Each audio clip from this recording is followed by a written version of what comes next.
किसी ने बड़े कमाल की बात कही है कि बदन मेरा मिट्टी का, सांस मेरी उधार की, घमंड करूँ तो मैं किस बात का करूँ। यहाँ पर हम सब तो उस ऊपर वाले के किराएदार हैं। बिना किसी के घमंड के मैं बस इतना ही कोशिश करती हूँ कि अपनी ज़िंदगी को किसी न किसी तरीके से बेहतर बना सकूँ और डेली हर रोज़ कुछ न कुछ नया मैं ज़रूर सीख सकूँ। वो कहते हैं ना, सीखने की कोई उम्र नहीं होती और आप किससे सीख रहे हो वो भी कोई मैटर नहीं करता है। आप चाहे अपने घर में सबसे छोटे बच्चे से सीखो या फिर आपके घर में सबसे बुज़ुर्ग जो व्यक्ति है उससे सीखो। बस ज़िंदगी में सीखना ज़रूर चाहिए, चाहे आप कुछ भी नया क्यों ना सीखो। कभी कभी तो होम मेकिंग मुझे ऐसा लगता है कि मुझे सब कुछ आ गया है, मानो मैं अब घर संभालना पूरा अच्छे से सीख गई हूँ।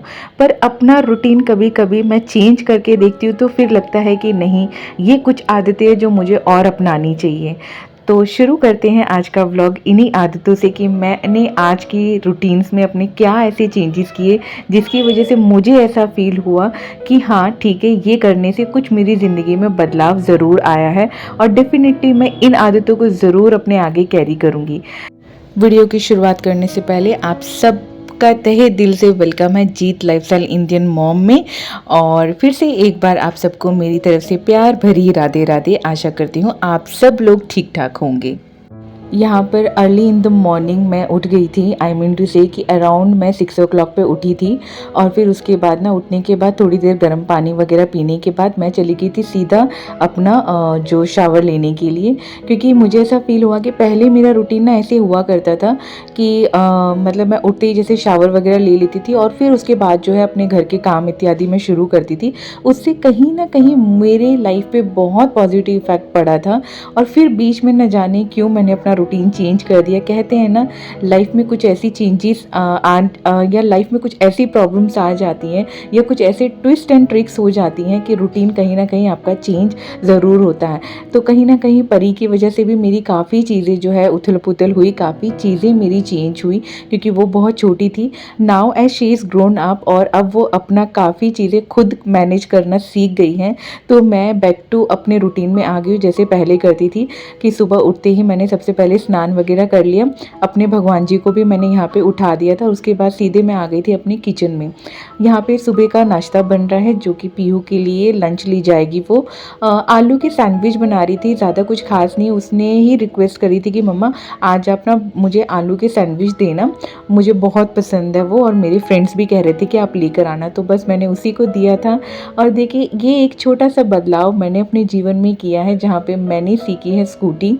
हाँ, अभी प्रैक्टिस की बहुत ज़्यादा ज़रूरत है मुझे, बट हाँ ये एक छोटा सा कदम था जो मैंने अपने लाइफ में लिया है और मुझे ऐसा फील होता है कि हमेशा कुछ ना कुछ नया ज़रूर सीखना चाहिए।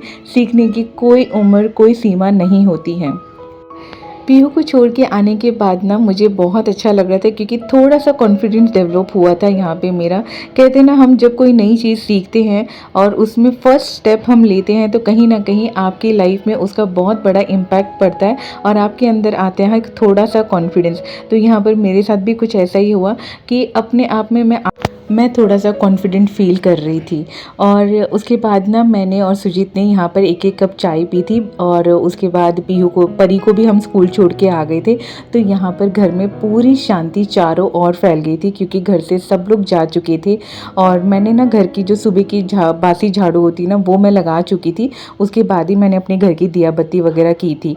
अब क्लीनिंग का टाइम था यहाँ पर, तो एज़ यूजुअल मेरा हमेशा रहता है कि किसी ना किसी एक रूम की डीप क्लीनिंग मैं अच्छे से करूँ। जैसे पिछली वीडियो में आपने देखा होगा कि मैंने अपने डॉटर के रूम को अच्छे से क्लीन किया था, तो आज कहीं ना कहीं मुझे मेरे रूम की अच्छे से क्लीनिंग करनी थी। घर की कुछ चीज़ें ऐसी होती हैं ना जिसे हम चाहकर भी इग्नोर नहीं कर सकते।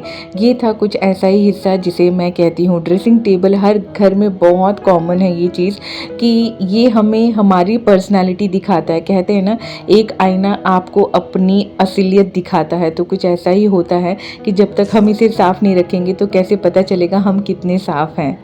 ड्रेसिंग यूनिट को अच्छे से क्लीन करने के बाद मैं आ गई थी अपने टीवी यूनिट को अच्छे से क्लीन करने के लिए। आप देख रहे होंगे कितनी धूल मिट्टी यहाँ पे इकट्ठा हो जाती है। आई डोंट बिलीव कि मतलब ऐसा क्यों होता है। क्या आप लोगों के घर में भी ऐसा ही होता है कि अगर आप जैसे डेली डस्टिंग करते हो फिर भी इतना डस्ट इकट्ठा हो जाता है, एक्यूमुलेट हो जाता है सरफेस पे?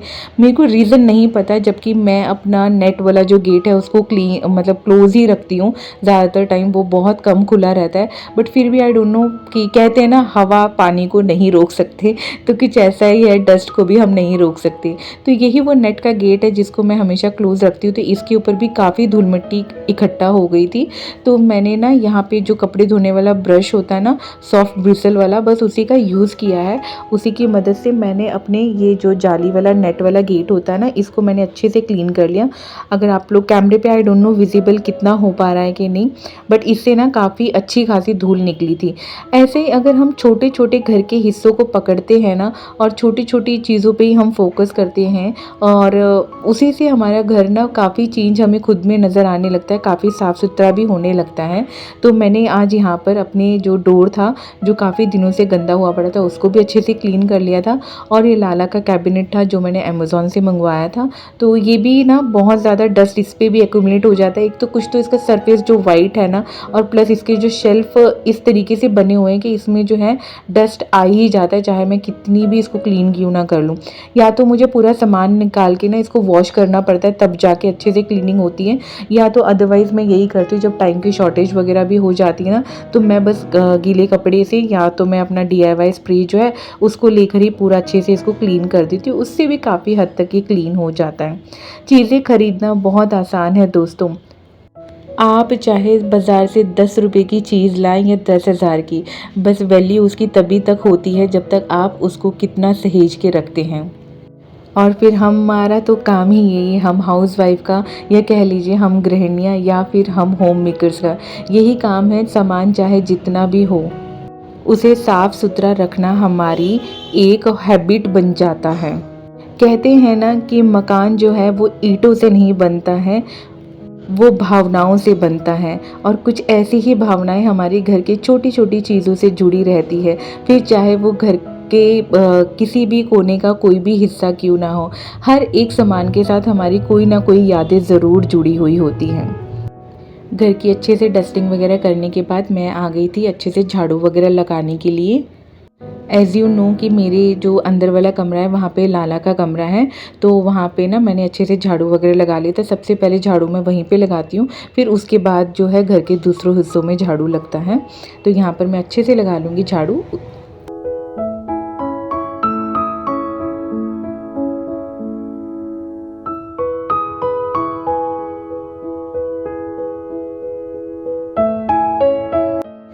मुझे घर में ना ज़्यादा रोशनी ऐसे पसंद नहीं है, मतलब हाँ मुझे लाइट्स बहुत पसंद है, बट मुझे ना वो जो वाइट लाइट्स होती है उसके मुकाबले मुझे जो ये सॉफ्ट डिम लाइट्स होती है ना वो ज़्यादा पसंद है। फिर चाहे मेरी किचन में जल रही हो या फिर मेरे लिविंग एरिया में ये लैम्प क्यों ना जल रही हो। अंदर वाले लाला वाले कमरे में भी ना ये लैम्प, मतलब लैम्प नहीं, ये जो लाइट्स होती है ना मैं येलो कलर की जला के ज़रूर रखती हूँ। पता नहीं इससे ना घर में एक वार्म एनवायरनमेंट फ़ील होता है, बहुत कोजी कोजी सा मतलब मुझे फ़ील होता है, और मुझे कोजी एनवायरनमेंट ज़्यादा पसंद है। वाइट लाइट्स है घर पे, पर मैं कम ही जलाती हूँ जब मुझे बहुत ज़्यादा ऐसा लगता है कि हाँ इसमें मुझे रोशनी की ज़रूरत है तभी। अदरवाइज़ फिर येलो कलर की लाइट ही ज़्यादातर मैं चला के रखती हूँ। घर में अच्छे से झाड़ू वगैरह लगाने के बाद ना मैं आ गई थी किचन में बर्तन वगैरह धोने के लिए। तो मैंने बर्तन ना आज पहले इसलिए धो ली क्योंकि अदरवाइज़ ना क्या होता था मेरे साथ कि जब मैं पोछा लगाती थी उसके बाद मैं बर्तन धोती थी ना, तो जब भी बर्तन धोती थी थोड़ा बहुत पानी देखो नीचे गिर ही जाता है, चाहे आप कितनी भी ध्यान से क्यों ना बर्तनों को धो। तो यहाँ पर ना मेरे साथ हमेशा यही होता था कि मैं बर्तन वगैरह धोती थी ना, फिर मुझे उस एरिया को क्लीन करना पड़ता था। तो इससे बढ़िया मुझे लगा कि चलो मैं बाद में पोछा लगा लूँगी, पहले बर्तन धो लूँ। और ये जो वाइपर मैंने आप लोगों के साथ शेयर किया था ना, बहुत ऑसम वाइपर है। सुजीत ने ना मेरी कुछ वीडियोस देखी थी जहाँ पर ना मैं कपड़े से अपने पूरी सिंक एरिया को क्लीन करती थी, ड्राई करती थी। तो न जाने मेरे पति को मेरे ऊपर थोड़ी सी दया आई, तो उन्होंने ना ये वाइपर मेरे लिए लेकर आए थे किचन के लिए। बहुत अच्छा है, मतलब लिटरली मुझे बहुत पसंद आया। इससे बस मैंने एक बार सिंक एरिया पे अच्छे से मार दिया था, टाइल वगैरह पे भी जो छींटे वगैरह रहती है ना उस पर भी मैंने मार दिया था, तो एकदम ना ड्राई हो गया था, एकदम ड्राई। अच्छा guys, I am really sorry, यहाँ पीछे से बैकग्राउंड म्यूज़िक आप लोगों को मिल रहा होगा। दैट मीन्स कि जो हॉर्न वगैरह की आवाज़ होती है ना, वो मेरा जो घर है ना वो ऑन रोड है, मतलब यहाँ पे जो है बाइक्स वगैरह आती रहती, उसमें मैं कुछ नहीं कर सकती। कुछ चीज़ें हैं जो मेरे हाथ में नहीं है। आई होप सो आप ये चीज़ें समझेंगे और मुझे पूरा सपोर्ट करेंगे इस चीज़ को लेकर। और यहाँ पर पूरे घर में अच्छे से मैंने पोछा लगा दिया था। चाहे कुछ भी कहो, जो घर की एक बार सुबह की सफाई होती है ना, वो होने के बाद ही असल में सुकून मिलता है। फिर चाहे कितना भी आप पूरे दिन घर क्यों ना साफ़ करते रहो, लेकिन जो सुबह की सफाई होती है ना, उसके बाद घर जो है बहुत सुंदर लगने लगता है ऑटोमेटिकली।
और ये रहे हमारे लाला जी। देखिए कैसे हमारे सरकार जो है सज धज कर घर में विराजमान है। और आज इनका भी रूटीन बहुत जल्दी शुरू हो गया था, क्योंकि मैंने अपने रूटीन में कुछ चेंजेस किए और मेरी जो पूजा थी वो ऑलमोस्ट टाइम पे यहाँ पे ख़त्म हो गई थी। लाला भी बहुत खूबसूरत लग रहे थे, नज़र ना लगे हमारे लाला जी को। और आप लोग भी जल्दी से आशीर्वाद ले लीजिए। उसके बाद मैं यहाँ पर आ गई थी, टीवी वगैरह ऑन करके बैठ गई थी। मेरा सारा काम ऑलमोस्ट ख़त्म हो गया था। हार्डली यहाँ पे 10:30 के अराउंड हो रहे थे और मेरे पास काफ़ी इनफ टाइम था। परी को मुझे स्कूल ना 12 बजे के आसपास लेने जाना होता है, तो तब तक मैंने सोचा कि चलो ठीक है, फटाफट से जो है मैं अपने कपड़े वगैरह फोल्ड कर लेती हूँ। और साथ ही साथ मैं अपना यहाँ पे फेवरेट टीवी शो भी इंजॉय कर रही थी। कुछ इसी तरीके से टाइम ना चुराना पड़ता है अपने लिए। कहते हैं ना कि अपने लिए कुछ ऐसा ज़रूर करें जिसमें आपको थोड़ा सा सुकून मिले, जहाँ पर आपको लगे कि आपने अपने लिए थोड़ा सा टाइम निकाला है। क्योंकि पूरे दिन हम सबकी सेवा में तो लगे रहते हैं, कुछ देर सुकून से अपने साथ ज़रूर बिताएं, ऐसा मेरा मानना है। आशा करती हूँ आपको मेरा ये वीडियो अच्छा लगा होगा।